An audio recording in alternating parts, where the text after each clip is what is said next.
A reading from the Holy Gospel according to Luke. Glory to you, O Lord.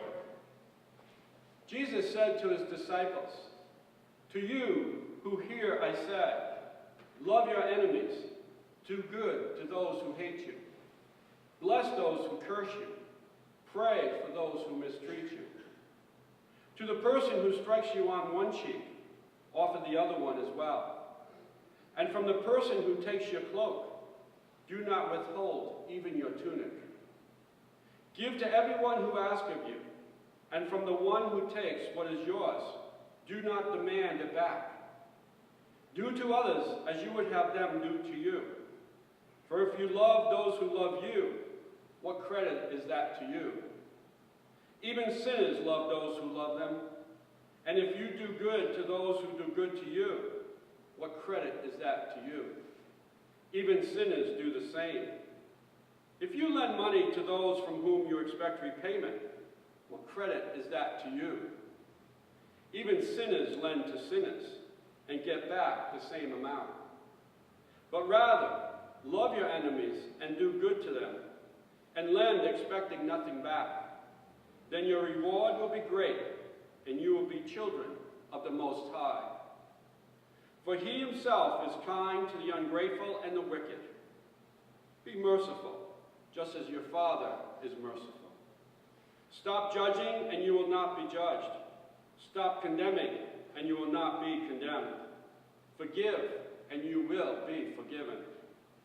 Give, and gifts will be given to you. A good measure, packed together, shaken down, and overflowing, will be poured into your lap. For the measure with which you measure will in return be measured out to you." The Gospel of the Lord. Praise to the Lord Jesus Christ. A catechist asked her class of 7-year-olds, "If I should sell my house and my car, had a big garage sale, and gave all my money to the church, would that get me to heaven?" "No," answered the children. "And if I cleaned the church every day, mowed the yard, and kept everything neat and tidy, would that get me to heaven?" Again they answered, "No." "Well then, if I was kind to animals and gave candy to all the children and loved my husband, would that get me into heaven?" Again they all answered, "No." Perplexed, the catechist continued, "Then how can I get to heaven?" One of the boys in the back shouted out, "You gotta be dead." Our gospel today is a continuation of last week's discourse on the plain that Father Legato talked about. It is a continuation, to me, of a God-sent GPS system. Jesus is setting the directions for us to answer the question the catechist is asking, then how can I get to heaven? Can you hear his voice? Can you hear his directions? But maybe you're a little like me, and when that person hidden in my phone or in the dashboard says, "Turn right," I say, "What? I know a better way. That's not the right way." Well, there is no question. Jesus is the way. Today, Jesus says, love your enemies, do good to those who hate you. That's not an easy task for some of us, though it may seem easier to some than others. History is full of people who have forgiven others for outrageous acts of violence and hatred, and many of us wonder, how can they do that? They must have such pain from their losses or injuries they have encountered, but somehow, through the grace of God, they are able to forgive and move on with the understanding that forgiveness is exactly what God has asked of them. Listen to some of their situations. In 1994, Rwanda was in a genocide war. Immaculée Ilbagiza was forced to flee her home, and she was hidden in a pastor's home to protect her from the chaos. Immaculée was hidden in a small bathroom with 7 other women for 3 months. When Immaculée was able to leave her hiding place, she learned that her family was murdered. And while our human nature desires revenge, Immaculée chose to forgive the people who killed her family, as she felt the bitter feelings of rage destroying her. She admits it was not easy. She was determined to let forgiveness rather than hate rule her life. Eventually, she met one of the murderers face to face and told him directly that she forgave him. Immaculée now lives in the United States with her adopted children from Rwanda, and she has written a best-selling book and has done much good through her charitable foundation, Left to Tell, a foundation that helps children who have been orphaned because of genocide wars. From the unimaginable pain that she endured, Immaculée has managed to do a great amount of good and make the world a little better place. Jesus said, "Love your enemies, do good to those who hate you." Probably one of the bravest and most remarkable women in history is Corrie ten Boom, risked her life to save lives of others during the Holocaust in the Jews. However, due to an informant, ten Boom and her family were arrested, ending in the death of her father and her sister, who died at the Ravensbrück concentration camp in December of 1944. Corrie eventually was able to leave the concentration camp due to a clerical error.